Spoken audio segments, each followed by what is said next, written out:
One Zambia, One Nation, and welcome to Zanis News. To present, my name is Juliet Mtele. Top stories in the news tonight.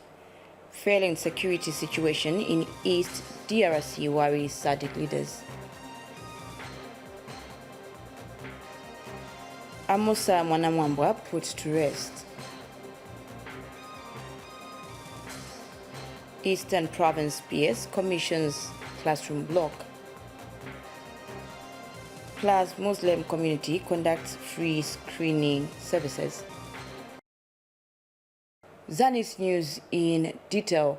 The Southern African Development Community SADC has expressed concern at the deteriorating security situation in the Eastern Democratic Republic of Congo. SADC chairperson João Lourenço, who is also the president of Angola, says in view of the conflicts in DRC, SADC is taking high-level political steps to restore peace and security in the affected country. And SADC Executive Secretary Elias Magosi also expressed concern at the thousands of people, particularly women and children, and the urged who are being killed in the armed conflicts. The duo said this during a virtual extraordinary SADC summit attended by 10 heads of state and government representatives.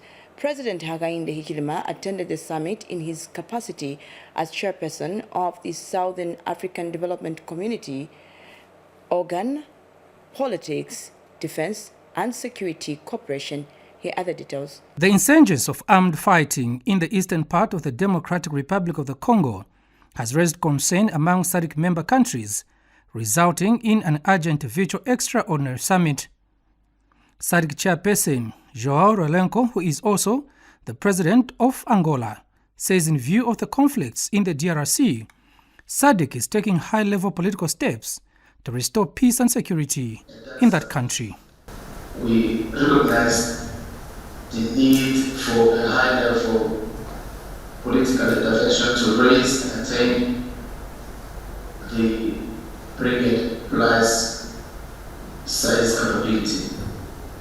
I have no doubt that this summit will enable us to engage and discuss comprehensively on the way forward and progress made towards the attainment of the required force for the summit EFC. I must stress that this is not on our side as a fellow citizens of Rwanda.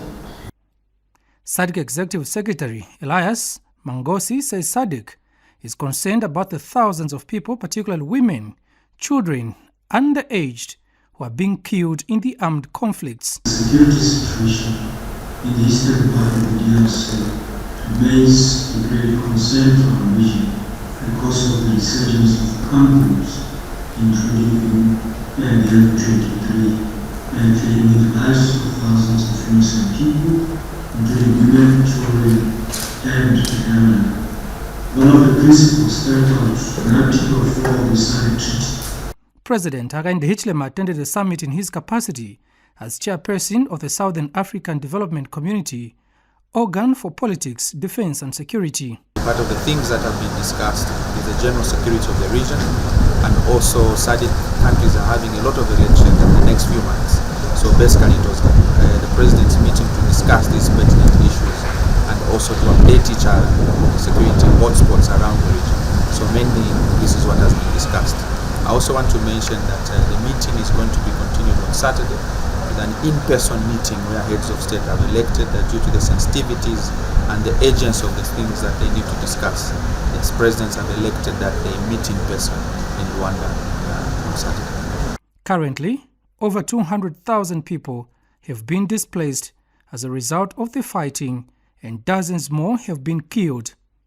The extraordinary SADC summit was attended by 10 heads of states and government representatives, among them Zimbabwean President Emmerson Mnangagwa, Malawian President Lazarus Chakwera, Namibian President Hage Geingob, South African President Cyril Ramaphosa, Mozambican President Filipe Nyusi, and Tanzanian President Samia Hassan, who was represented by that country's Vice President Philip Mpango, while DRC President Felix Tshisekedi could not make it for the meeting. Kalan Muchima, Reporting for Zanis in Lusaka. Now, President Hakainde Hichilema was among scores of mourners that gathered in Palabana area in Chonge district this afternoon to pay their last respects to the late former Speaker of the National Assembly, Amusa Mwanamwambwa. A true statesman, the late Mwanamwambwa died on 21st October 2023 at Forest Park Hospital in Lusaka after battling cancer.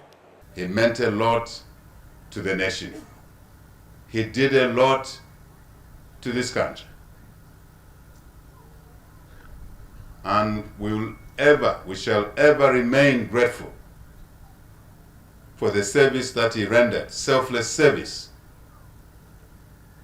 Of course, the family, but to the nation as well.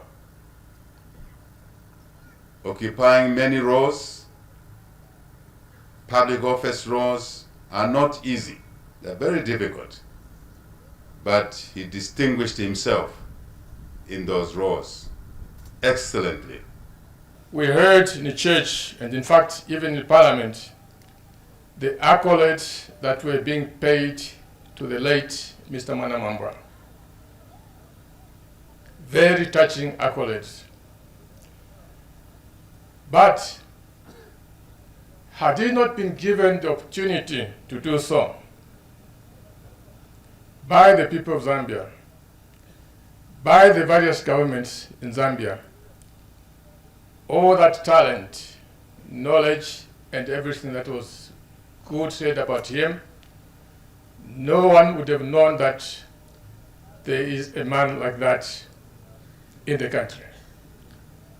So therefore, as a family, we say thank you to the people of Zambia, thank you to the nation of Zambia, thank you to the government for having given him an opportunity. The Department of the Surveyor General under the Ministry of Lands and Natural Resources, together with the Zimbabwean Office of the Surveyor General, have conducted a survey from the confluence of the Luangwa and Zambezi rivers to the Kariba Dam wall. The exercise involved taking stock of the islands of the Zambezi River and reaffirming the boundaries between Zambia and Zimbabwe. Irene Nganga now reports. Acting Assistant Surveyor General Jonathan Kauma and his Zimbabwean counterpart, Edwin Guvaza, have led a team of experts to undertake a reconnaissance exercise on the Zambezi River. The exercise started from the confluence of Luangwa and Zambezi River to the Kariba Dam wall in Chirundo district. So basically we need to have a status quo of all the islands that are on the international boundary. This is in the quest to basically undertake a reaffirmation of this boundary. And there are a number of activities that we'll be embarking on in the near future, but these are prerequisite activities that we plan for, and they'll form the basis on which the entire program will depend. Zimbabwean delegation leader Edwin Guvaza stressed the importance of the exercise for the two countries. Over time, rivers change course. So there is a possibility that since 1963, when those maps were signed, there could have been maybe a change of the course of the Zambezi River. And in the process, of course, producing or living, coming up with bearing new islands. So it is important that every now and then we take stock of the developments that are happening along our common boundary. Kafue District Commissioner Maurice Hikapulwe said the exercise has come at the right time so that people are made aware of the national boundaries. The exercise is one that can help us identify our boundaries so that our people can interact and work together. The team also paid a courtesy call on Chief Chipepo of Siavonga District and Chieftainess Chiawa of the Gova-speaking people of Kafue District. Chieftainess Chiawa expressed happiness at the exercise, stating that it will enlighten the people living along the boundaries of Zambia and Zimbabwe. Ignorant to argue, no, this is Zambia, this island, I know it's Zambia. From time immemorial, I've been coming here doing all kinds of activities. once, then they'll say, hence, how come it is a Zimbabwean island? The team later proceeded to conduct the exercise covering a stretch of about 200 kilometers on the Zambezi River. Irene Nganga reporting for Zanis in Lower Zambezi. In Eastern Province, Provincial Permanent Secretary Paul Tole has commissioned the newly built classroom block at Malilangwe Primary School in Nyimba District, constructed under the 2022 Constituency Development Fund, CDF. The pupils at Malilangwe Primary School have for some years been learning under a makeshift structure. This is a makeshift structure used as a classroom with no desks at Malilangwe Primary School in Chief Nyalugwe's area of Nyimba District. Eastern Province Permanent Secretary Paul Tole has come face to face with this real situation on the ground. But the suffering of these children has changed overnight, as government has adequately responded to their cry by constructing a modern 1x3 classroom block with a waterborne abortion block at a cost of over 1 million kwacha under the 2022 Constituency Development Fund. Nyimba Member of Parliament Menyani Zulu has outlined the journey of this success. PS, this is one of the most expensive schools we've constructed so far.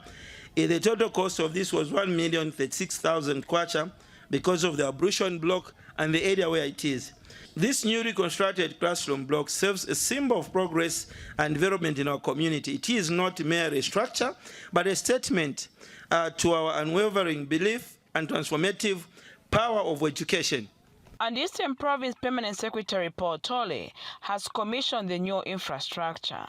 The new government, under the leadership of His Excellency, the President, Mr. Hakainde Hichilema, increased the CDF allocation to ensure that funds for local development are easily accessible and to enhance local people's participation in development of their constituency. Moreover, the local people are better placed to identify and channel resources to development priority areas that respond to their local needs.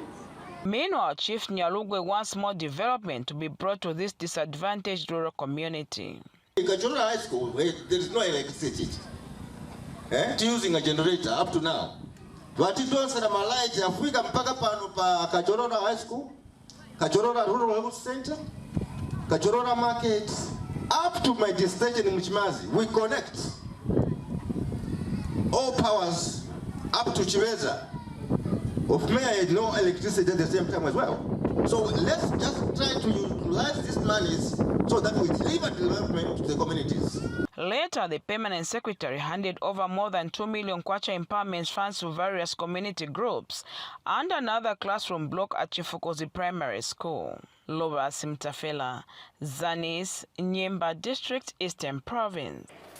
Kasama District Commissioner Elizabeth Goma has urged local contractors in the district to deliver quality works when awarded contracts. Mrs. Goma, who is also chairperson for the Kasama Disaster Management Committee, said this when she led a team of DDMC members to check on schools that had their roofs blown off due to heavy rains. Chibibi Nyongani has more in this report. The District Disaster Management Committee, DDMC, in Kasama District has taken time to assess the damage at schools that had their roofs blown off due to heavy rains. DDMC chairperson Elizabeth Goma, who was flanked by the District Education Board Secretary Debs, James Chibuye and other DDMC members, said the committee is working hard to ensure that the challenges being faced by the affected schools are addressed. It's unfortunate that, we are just heading towards the examinations. The children are sitting for their examinations, and this is what has happened. So, as government, we are on top of things. We are going to use the CDF, which has a component for the disaster, and we are going to repair these things. This school was just done last year, and this year we have such kind of a thing. This was done by our cooperating partners, but when you look at the contractor, who's the one that they had contracted, he didn't do a good job, hence finding ourselves in this situation. And the Debs is saddened with the situation. We are very hopeful that government will come in and support us. We have positive assurance from the chairperson for the District Disaster Management Committee, our District Commissioner for Kasama, and want to thank the government that they have put up and maybe set aside this money that is coming through CDF. Meanwhile, head teachers at the affected schools had this to say. So we really appeal now to our well-wishers, those who can come to our aid and help us. The season where we are, this is a season where we conduct our examinations in the countrywide. The affected schools include Chilubula Primary School, Itamina Day Secondary School and Chafwa Day Secondary School. Chibibi Nyongani reporting for Zanis in Kasama District, Northern Province. Government has started the distribution of compound D fertilizer under the Farmer Input Support Program to farmers in Chipangale District. District Commissioner Paul Sakala says the early distribution of fertilizer will enable farmers to prepare their fields on time. More in this report by Stephen Mukobeko. The flagging off of the 2023-2024 D compound fertilizer under the Farmer Input Support Program to farmers in Chipangale District. District Commissioner is happy with the early distribution and has made an appeal to farmers. So government is ready, our fellow farmers, government is ready in terms of inputs, but now what is remaining is you to give us correct data. Give us correct data so that we work on it, because we have a challenge in that area as well, whereby when we ask for data to start issuing inputs, there is a serious delay there. I think let's be up to speed to make sure that we facilitate this process as quick as possible before the serious onset of the rains. This is government fertilizer and selling is not allowed. This is why we are dealing with only genuine farmers. So if we know that we don't have a farm, we are not serious in agriculture yet, it's better we give chance to those who are serious, because what we want is a single bag of fertilizer, to go and produce something there. The Department of Agriculture in the district encouraged farmers to continue depositing the money for them to acquire the fertilizer. Our appeal is that for those that may have not deposited, they still have that opportunity of approaching DACO's office and still do the deposits. Farmers should follow the schedule strictly so that we don't create unnecessary congestion at DACO's office and also at the various depots that are handling fertilizers and also the seed. The company that delivered the fertilizer to the district is happy that it delivered within the stipulated time. We had even meted the contractual obligation that we are given by the government. So we are very grateful to the government and the Ministry of Agriculture for the support that we received during this exercise. United Capital Fertilizers was contracted to supply 29,181.45 metric tons of compound D across Eastern Province. And those lots are already in dotted districts around the province. As you can see, we are more than ready. The flag off has stated itself to say we are supposed to start giving out to the farmers. Chipangale District received a total of 49,380 by 50 kilogram bags of compound D, which will be distributed to 16,480 farmers. Stephen Mukobeko, Zanis, Chipangale, Eastern Province. Still in agriculture news, Kasanango District Commissioner Rachel Piri has flagged off the 2023-2024 input distribution under the Farmer Input Support Program. More than 14,000 farmers in the district are expected to benefit from the program. Mutinta Mwemba has more in this report. Government has placed the agriculture sector among the top priorities in its quest to diversify the economy. And the Farmer Input Support Program, FISIP, aimed at empowering small-scale farmers with the inputs, is among the leading strategies to enhance the growth of the sector. To ensure timely distribution, Kasenengwa District Commissioner Rachel Piri has since flagged off the 2023-2024 distribution with a word of caution to the farmers. Distribution has started early because we want our farmers to have enough time to prepare their fields. I want to warn our farmers not to sell their inputs, because government spends a lot of money to get these things for our farmers. And as farmers, we're only paying 400 kwacha for 6 bags, right? The timely distribution of the inputs has excited the farmers.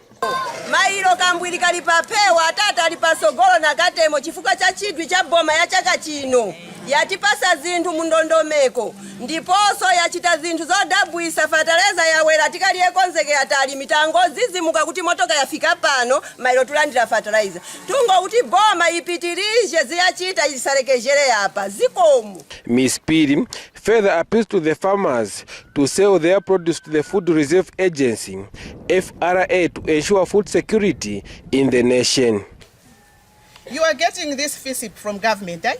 You should also sell your maize. Government is buying these things for us to have enough food in our country. So when you get this FISIP, make sure my products you sell to FRA.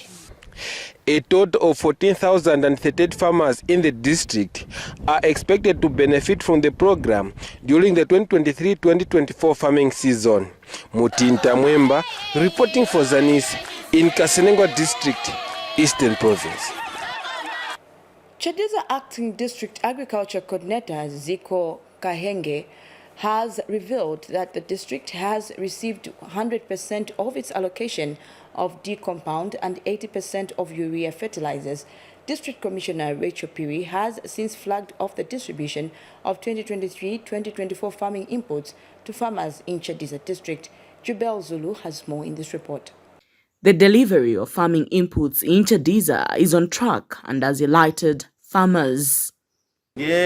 Mwachidule nilufuna chabe utokoza boma mogurizana ni ofisi ya zaulimi malingana ni ndondomeko yomwe yapangidwa chino chaka chata nikumbukire tenotenga fertilizer mu December koma chino chaka monga ni mirako ta mbolandira lero mwachidule ndiye chifukwa cha ichi tikuyamikira koposa. For the 2023-2024 farming season, 14,710 farmers are targeted to benefit through the Farming Input Support Program, FISIP. And at the moment, in terms of the inputs for the D-compound, we have received 100%, a total of 44,130 by 50 kg bags. And then for urea, we are at 80%, which is about 35,304 by 50 kg bags. The maize is almost complete. We should be expecting the last consignment this week, as we have received already over 13,975 by 10 kg bags. In order to effectively benefit all, a warning has been given. On behalf of government, I just want to make sure that all the parties involved do the right thing. The Farmer Input Support Program is a source of a lot of attraction of so many people in terms of all wrong activities like corruption, selling of fertilizers, even stealing of fertilizers. And so this time around, we have made sure that we have told all the people that are playing a part in this distribution, starting from the companies that are distributing fertilizer, the office of DACO, and even the farmers themselves. Jubel Zulu, Zanis, Chadiza District, Eastern Province. Meanwhile, in Northern Province, Lunte District Commissioner Joseph Chilando has flagged off the distribution of farming inputs for the 2023-2024 farming season, with assurance that government will continue to support small-scale farmers with affordable farming inputs. Sylvia Zulu covered the flagging off exercise and now reports. With the 2023-2024 farming season fast approaching, Lunte District has heightened preparation for the season. The district has since flagged off the distribution of inputs to farmers under the Farmer Input Support Program, FISIP. Lunte District Commissioner Joseph Chilando, who graced the exercise, says government understands the important role that small-scale farmers play in the attainment of the country's food security. This farming season, the New Dawn government is committed to commence the distribution of inputs on time to allow our farmers have enough to prepare and plant early. Therefore, it is the hope of government that inputs collected are used for intended purpose. These inputs which the farmers are going to receive should not be sold. This is only for farming activities. Is there any person found wanting will be dealt with? Some farmers who attended the event have thanked government for starting the distribution exercise on time.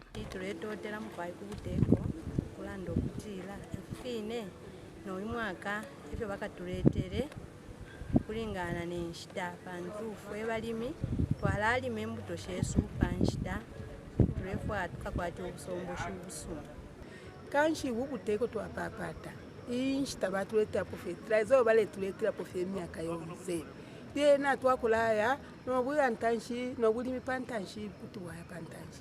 Meanwhile, Lunte District Agriculture Coordinator Henry Kapesa says the department is confident that the early distribution of fertilizer will contribute to a good harvest next year. Reporting for Zanis, Sylvia Zulu in Lunte District. Zanis News continues. The Muslim Social and Welfare Trust in Lusaka has provided the people of Shibuyunji District with free medical services through a one-day program. The program, which attracted more than 1,000 people who were screened for various health ailments. Here is a report by Tina Kabamba. The Muslim Social and Welfare Trust, in collaboration with the Ministry of Health, conducted the 11th free medical camp at Nakaiva Clinic in Shibuyunji District. The camp is an initiative organized by the Muslim and Social Welfare Trust to bring a variety of health services in one place as a means to supplement government effort. The camp offered a variety of free medical services such as general medicine, ultrasound, male circumcision, TB and cancer screening, malaria testing, and many other services. Shibuyunji Town Council Secretary Dr. Mwapekatemwe, together with Shibuyunji District Health Director Dr. Evans Mulia and officials from Muslim and Social Welfare Trust, toured the camp to appreciate the services. The district team and the Muslim community worked very hard to mobilize them. And I'm very happy that they have made it. Because we were doubting whether they were going to bring in enough clinicians and other medical personnel to come and look at our patients. This I should encourage that this should not be the first and the last. As you may know, Shibuyunji doesn't have a hospital. So some of the people, they do not have these services. And as the Minister of Health, I think one of the strategies is to try and take the health services as close as possible to the people's homes. I think this camp serves as one of the pillars to try and supplement. I thank everyone. So we are essentially today here to carry out this exercise in which medicines of different sicknesses will be provided for free of charge. We are actually always there to supplement the effort of the government of the day in different fields. Over 1,000 people turned up for the medical camp and expressed their gratitude to the sponsors.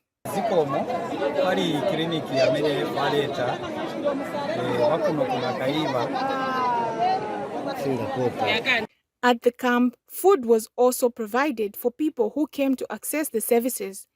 Tina Kabamba reporting for Zanis in Shibuyunji District, Central Province.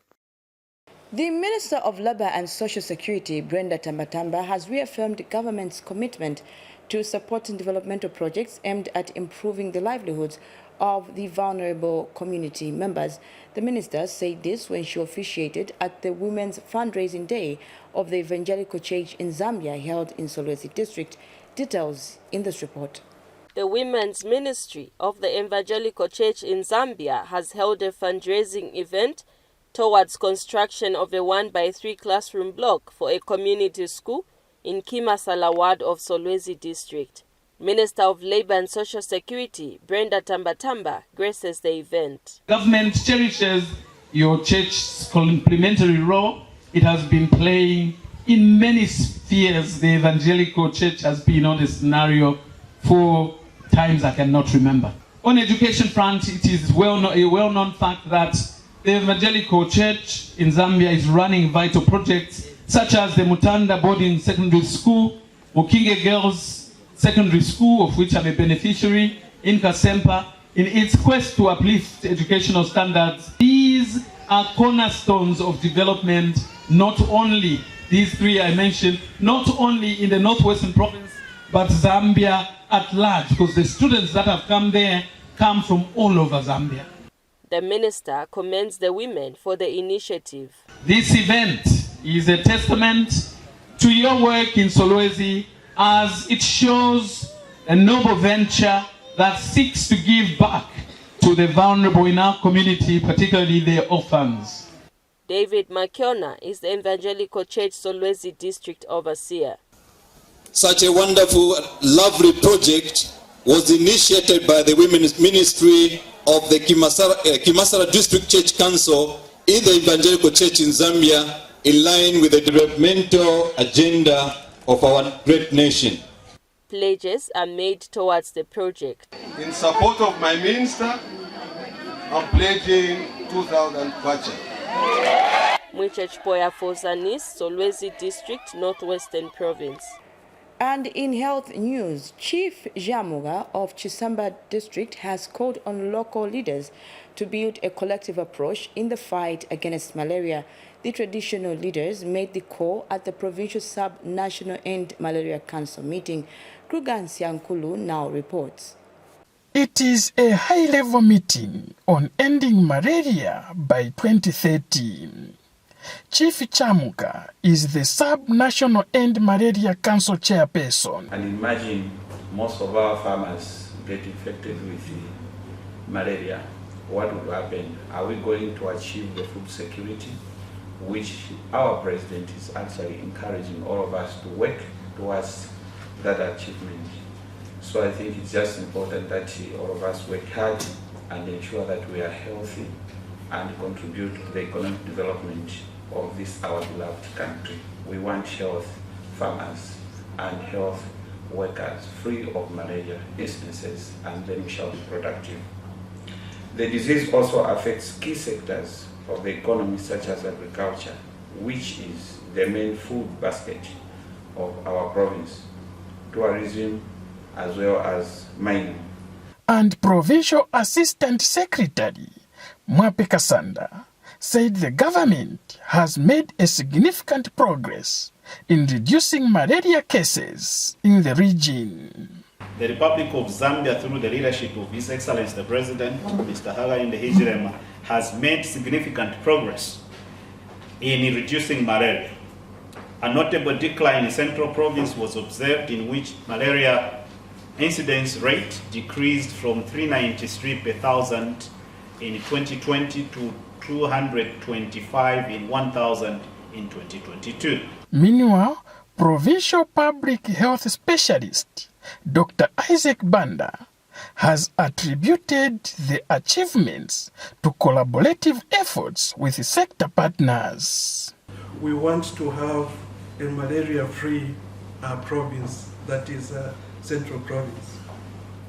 As such, we've also noted that we need to include everyone, including the local authority, in the fight against malaria. Reporting for Zanis, I am Kruger Siankuru in Kabwe, Central Province. Still in Central Province, the Zambia Flying Doctors have successfully conducted 11 cataract surgeries at Mumba Chala Health Facility in Ngabwe District amidst myths from the local community that cataract surgery brings about blindness. Here are the details. The Zambia Flying Doctors Service has continued with its outreach program in Ngabwe District. This time, the team is at Mumbachala Rural Health Center, where people have come in numbers, but they have just come for general screening and dental surgery, shunning cataract operation. Zambia Flying Doctor Service Chief of Medical Care, Mulenga Chilambwe, feels the action is unfortunate. That are usually common among the elderly patients.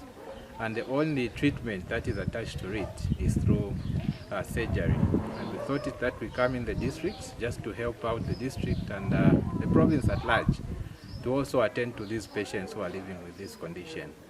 But what we have discovered is despite the sensitization as well as the mobilization that is coming from the district health office, we still have patients who are shunning away with this what we can call life-saving surgeries, because they are meant to restore sight to these patients that we have touched. And Ngabwe District Acting Clinical Care Officer Fraser Chanda is saddened by the move. It's greatly affected the turnout of these patients. Even those who were booked in the area campaign could not come. They shunned because they also bought into this same myth which is circulating around. You know, it's very unfortunate that the ministry and the government has pumped in so much money to allow such activities to take place. And we receive so much support from our partners, only to find that the people who are intended to receive and benefit from the efforts, they decide to shun away. Dr. Chanda warns the residents of the cost implications for shunning away the cataract surgery. Very difficult for a common resident from our community to go to Kitwe and access this kind of surgery. It's very expensive because most of our people are quite poor. And when such services are brought to our doorsteps, it's heartbreaking to find that they are shunning away. Daniel Billy for Zanis News in Ngabwe District, Central Province. The Department of National Guidance and Religious Affairs in Southern Province has intensified sensitization on the national values and principles in a bid to build a society of citizens who uphold national values. Provincial Acting Religious Affairs Officer Martha Kalima says the department has so far reached out to over 200 learners in selected schools and have identified community champions who will be reaching out to communities. Chimunyana Lumpa has the details in this report. The application of national values and principles is key to building a society of responsible citizens with the ability to uphold values that foster national unity and development. That is why the Department of National Guidance and Religious Affairs in Southern Province has intensified sensitization on national values. We have intensified sensitization on national values and principles, on focal point persons and village champions who we went to see when we went on tour in Zimba, Kazungula, Kalomo, and Livingstone. And so we have made these people to be our foot soldiers so that they can be disseminating this information. We also went to the secondary schools and even the tertiary to make sure that this information was also gotten by the learners. For Kalomo District Commissioner, this exercise is timely. We need to have a group of these people who will be in the community trying to spot out whatever wrongs. So for your coming here, I think we'll make a plus. Your visitation would bear good fruits. The trained focal point persons in the selected districts are keen to disseminate the national values to the rest of their communities. I'm very much determined to disseminate the information on the national values and principles, because if you don't do that, Zambia will be a country full of junkies. Over 200 learners have also been reached at Kalomo, Zimba, Linda and Kazungula secondary schools. We are happy that you've spoken to us today. We surely believe that we are also going to send a message to our fellow pupils. If the government is able to foster values and principles into us, the youth, Zambia is definitely going to grow to become a better country. Why? Because we are the future and the leaders of tomorrow. This will definitely shape them as individuals even as they complete the school, because they will carry the message to all the places where they are coming from. In Chimunyana Lumpa, Zanis in Southern Province. And finally in the news, the Zambia Correctional Service Commission Chairperson Evaristo Kalonga says the commission will soon address various human resources issues affecting the service. Mr. Kalonga said this at Hindu Hall in Lusaka when he addressed officers under the Lusaka Correctional Regional Office. More in this report.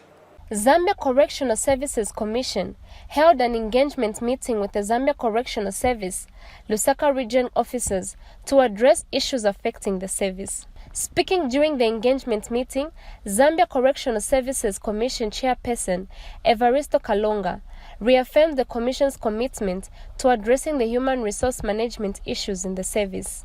Officers at Rufunsa Correctional Farm and some officers at Mwemeshi Remand were not put on rural hardship allowance. On this matter, we shall engage as a matter of urgency all stakeholders who are involved to resolve this challenge, including Cabinet Office. 2, we have taken note of the inadequate staff uniform, but we are aware that your command, your ministry is doing something to resolve this challenge. Mr. Kalonga commended government for the dedication to improving living conditions of inmates in all correctional facilities across the country. The welfare of inmates, I think a lot has been done for inmates by the government of the Republic of Zambia, which we are able to see. Inmates now are sleeping decently on new mattresses, new bunker beds, and with 2 blankets per prison, per inmate countrywide. And Zambia Correctional Services Deputy Commissioner Director Human Resource Kapalulu Neta outlined the challenges faced by the officers in the correctional service. The issues go beyond promotions, which I believe all the officers expect. Unfortunately, most other issues which relate to work environment, such as appropriate infrastructure, professionalism, and use of technology in security management, which are an integral part of the motivation package, do not receive similar attention. Tabisa Sibanda reporting for Zanis in Lusaka. As we end the news, we recap on the headlines. Failing security situation in East DRC worries SADC leaders. Amusa Mwanamwambwa put to rest. Eastern Province PS commissions classroom block. Plus Muslim community conducts free screening services. Thank you so much for staying with us. On behalf of the entire Zanis production team, my name is Juliet Mutele saying bye-bye and God bless.